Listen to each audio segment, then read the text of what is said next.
Bonjour à tous, je suis ravie de vous retrouver dans cette vidéo pour parler de deux notions qui sont souvent confondues et mal comprises, qui sont l'amour de soi et l'égoïsme. Donc j'aimerais dans cette vidéo parler de ce que je comprends de l'amour de soi et de l'égoïsme, donc des réflexions à ce sujet, peut-être pour nourrir vos réflexions aussi. Parce que j'en parlais récemment avec une amie, donc comme c'est encore frais dans ma tête, je voulais partager un petit peu ce que j'en pense.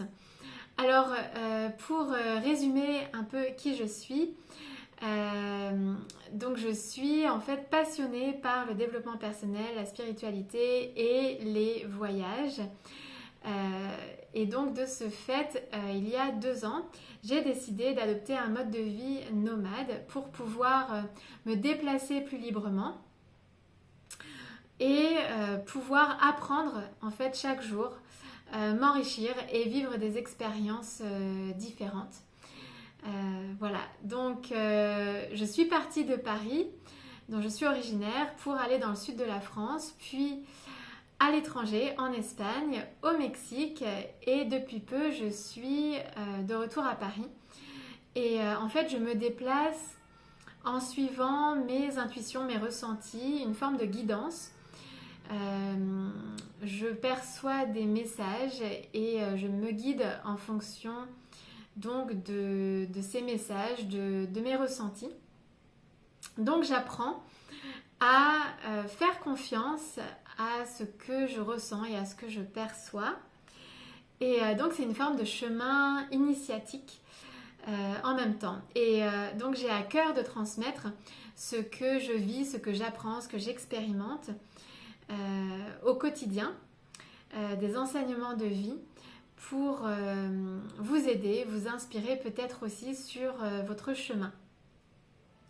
Donc dans cette vidéo, je veux parler d'amour de soi et d'égoïsme parce que j'ai l'impression que c'est souvent confondu. Ce qu'on prend pour de l'égoïsme est souvent en fait de l'amour de soi. En fait, voilà, il y a une forme d'amalgame, j'ai l'impression. Donc voilà, simplement je partage mes réflexions à ce sujet, c'est pas forcément la vérité, mais c'est ce que je comprends en tout cas et comment je le vis au quotidien. Donc pour moi, l'amour de soi, c'est simplement prendre soin de soi. C'est-à-dire faire ce qui est bon pour soi, se centrer sur ses besoins, ses ressentis et donc prendre soin finalement, s'écouter. S'écouter, donc ça c'est important, s'écouter et à partir de là, faire des actions qui vont dans le sens de ce qui est bon pour soi. Donc c'est prendre soin de ses besoins et puis suivre ses ressentis, ses intuitions et donc vivre sa vie en fonction de soi, donc l'amour de soi. Ce n'est pas de l'égoïsme parce que, alors, il y a une définition que j'aime beaucoup, c'est la définition de Lise Bourbeau. Lise Bourbeau, c'est une auteure canadienne qui a donc écrit le livre Les 5 blessures qui empêchent d'être soi-même, qui a écrit aussi les livres Écoute ton corps, qui sont de très bons livres que je vous conseille. Et elle donne donc la définition de l'égoïsme dans ses livres. Hop. Alors pour elle, l'égoïsme, c'est quand on veut que les autres satisfassent nos besoins. Donc à ce moment-là, on va demander aux autres de satisfaire nos besoins, alors qu'en fait, on pourrait les satisfaire nous-mêmes. Alors qu'en fait, c'est à nous de satisfaire nos propres besoins. Donc l'égoïsme, c'est quand on demande aux autres de satisfaire nos besoins. Et je trouve que c'est une très bonne définition, en tout cas je la partage. C'est-à-dire que quand on est dans l'amour de soi, on va prendre soin de soi et on va s'apporter le meilleur.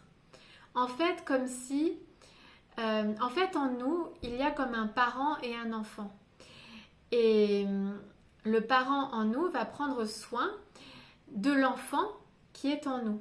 Donc comme on le ferait avec un enfant. Donc on prend soin de nous-mêmes, on va prendre soin de notre enfant. Et donc on va prendre soin de ses besoins, de ce qu'il ressent, etc.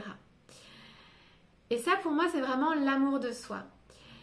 Et on devient égoïste quand on veut que quelqu'un d'autre prenne soin de nos besoins, réponde à nos besoins. Et donc là, on bascule dans l'ego, puisque à ce moment-là, on va vouloir que quelqu'un d'autre nous apporte ce que l'on devrait s'apporter à soi-même. C'est-à-dire qu'en quelque sorte, si on reprend l'image du parent et de l'enfant, j'aime bien cette image-là, c'est un ami une fois qui m'en a parlé, que en fait en nous, on a un parent intérieur, un enfant intérieur, et notre parent intérieur prend soin des besoins de l'enfant intérieur. On peut voir ça comme ça, je trouve que c'est une façon imagée de voir les choses et de bien le comprendre. Et finalement, on devient égoïste quand on va demander à quelqu'un d'autre, finalement on va dire à un parent extérieur, au parent intérieur d'une autre personne, je ne sais pas si je me fais bien comprendre, de prendre soin des besoins de notre enfant intérieur. C'est une image, voilà, c'est une approche comme une autre. Bon, en gros, on va demander à autrui de prendre soin de nos besoins, alors qu'en fait, on pourrait le faire nous-mêmes. Et à ce moment-là, donc, on bascule dans l'ego, parce que on va demander à autrui de nous apporter quelque chose. Donc, on va être aussi à ce moment-là, on peut basculer aussi dans la prise. C'est-à-dire que on va demander, on va prendre finalement aux autres. On va demander aux autres de nous apporter, de nous... Ouais, c'est ça, on peut être dans la prise en fait, dans la prise de quelque chose. Alors que quand on est dans l'amour de soi, comme on va prendre soin de soi, on va s'apporter du bien-être, on va être bien. Et comme on va se sentir bien et complet, à ce moment-là, on va pouvoir être dans des relations harmonieuses. Et à ce moment-là, on va pouvoir prendre aussi soin des autres, puisque finalement, on aura pris soin de soi. Et à ce moment-là, on ne va plus être dans la prise de quelque chose, mais dans le don de soi. Ce qui crée des relations harmonieuses en fait, puisque à ce moment-là, on est bien soi-même.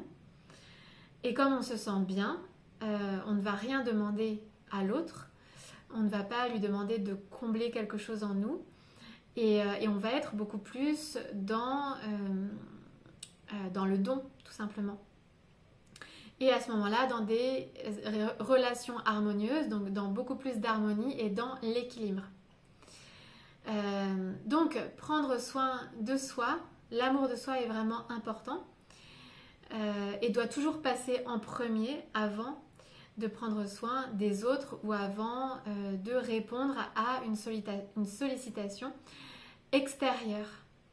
Parce que sinon, si on répond à une sollicitation extérieure alors que pour faire plaisir, par exemple, c'est souvent le cas, on veut faire plaisir à quelqu'un, mais en fait, on n'a pas pris le temps de prendre soin de soi avant ça. Donc, on va répondre favorablement à une sollicitation extérieure, on va faire plaisir, on va vouloir faire plaisir à l'autre, mais finalement, on va être en déséquilibre parce que la priorité devrait toujours être d'abord nous-mêmes avant les autres. Parce que ce qui n'est pas du tout égoïste, en fait, l'amour de soi est altruiste parce qu'en étant bien moi-même, je vais pouvoir apporter le meilleur aux autres. En m'apportant le meilleur, j'apporte le meilleur aux autres. Et je suis à ce moment-là dans des relations harmonieuses et équilibrées. Et je peux être dans le don à ce moment-là dans l'aide à autrui, etc. Parce que j'aurais pris le temps de répondre, de satisfaire mes besoins, et donc j'aurais été dans cette écoute intérieure, dans l'écoute de mes ressentis, et donc à ce moment-là je ne vais pas demander à autrui de répondre à mes propres besoins ou failles, etc. Donc c'est vraiment important de prendre soin de soi, donc d'être dans l'amour de soi, de se recentrer sur soi, avant donc d'être dans une écoute intérieure, avant de répondre à l'extérieur. Et ça demande donc de voir les choses autrement, de renverser en fait ce qu'on appelle, enfin de bien interpréter ce qu'on appelle amour de soi et égoïsme.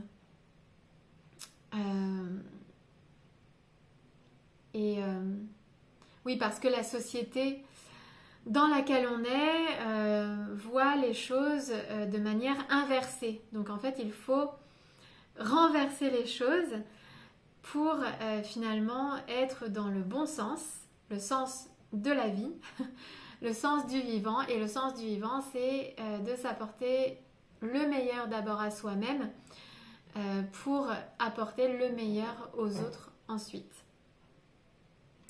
Donc d'abord l'amour de soi, et donc l'amour de soi est finalement altruiste, et ensuite cet amour, je peux le rayonner et je peux le donner aux personnes qui m'entourent, et à ce moment-là je peux répondre aux sollicitations extérieures et je peux aider les autres.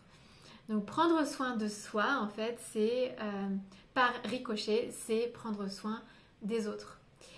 Et voilà, donc à peu près pour résumer ce que je voulais dire sur l'amour de soi et l'égoïsme, parce que souvent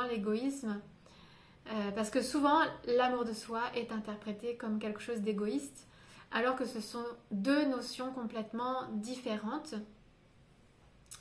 Voilà, donc j'espère que j'aurai été claire sur le sujet. Je vous conseille donc sur ces sujets, je vous conseille les livres de Lise Bourbeau, donc qui est canadienne. Notamment, elle a écrit beaucoup de livres, notamment donc les 5 blessures qui empêchent d'être soi-même, et les livres Écoute ton corps. Il y a aussi plein d'autres livres très intéressants, mais ce sont les 3 livres que j'ai particulièrement appréciés, qui m'ont beaucoup aidée. Et elle a aussi fondé une école qui s'appelle Écoute ton corps, qui donne des ateliers un peu partout dans le monde. Il y en a un peu partout, donc voilà, vous pouvez aller plus loin dans cette approche en suivant ces ateliers aussi. Je vous dis donc à très vite pour de prochaines vidéos. J'espère que ça vous aura donné des pistes de réflexion, que ça vous aura aidé, inspiré. Je serai ravie d'échanger avec vous sur ce sujet dans les commentaires. Vous pouvez liker, partager la vidéo et me rejoindre sur les réseaux sociaux, sur les pages, sur les ailes de Gaëlle. Je vous dis à très vite.